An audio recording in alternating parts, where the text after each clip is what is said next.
In the past few sutras, Patanjali has been telling us that the basis of spiritual ignorance is in our understanding and relationship to perception, notions of perception. There's only experiencing going on. We're not getting caught up in ideas of how we perceive things, because that's all they are. They're notions.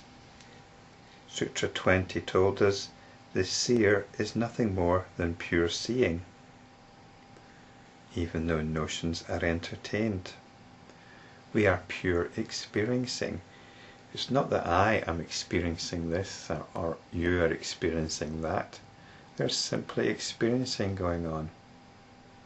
It's like the difference between saying I see a video camera or I see you, and saying there's a video camera or there you are.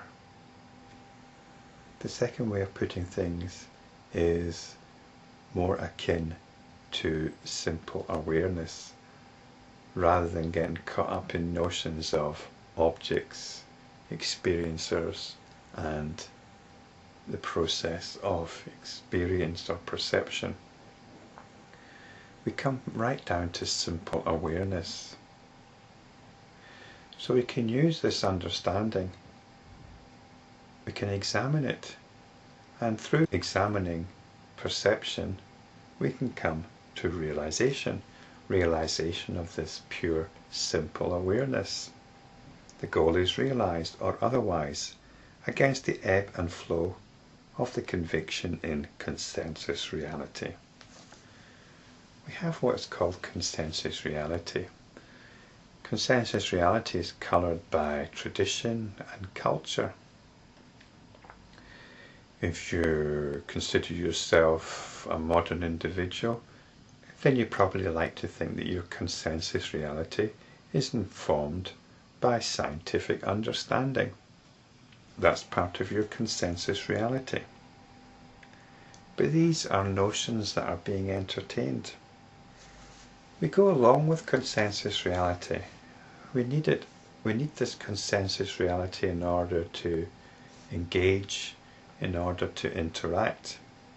But it's like actors in a play. There's no point being an actor in a play and saying, well, this is just a play, and why should I go along with it? You go along with it. But part of you knows it's simply a play.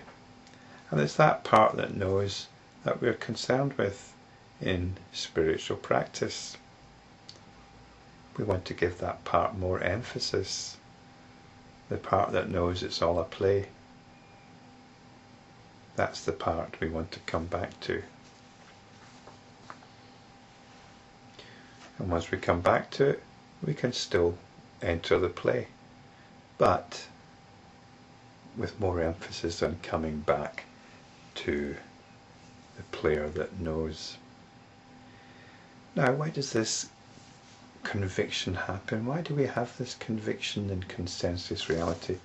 Why do we believe our notions to be true?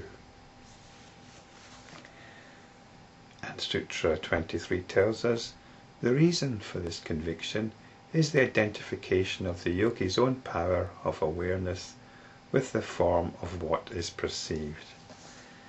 It is because of the power of consciousness. Every night we dream. We enter into a dream, and the dream might be quite absurd. We might be being chased by a giant lizard, or having a conversation with a cat. But we take it as real. Why do we take it as real? This is the power of consciousness. Consciousness has that quality of reality to it. That quality of reality is a quality which says, this is real. Even if we're hypnotized into doing something which we know is absurd, our consciousness is telling us, this is real. This is the power of consciousness. It gives a sense of reality. And if consciousness is identifying with the consensus reality, that consensus reality becomes our reality. If consciousness is identifying with the dream reality, that dream becomes our reality.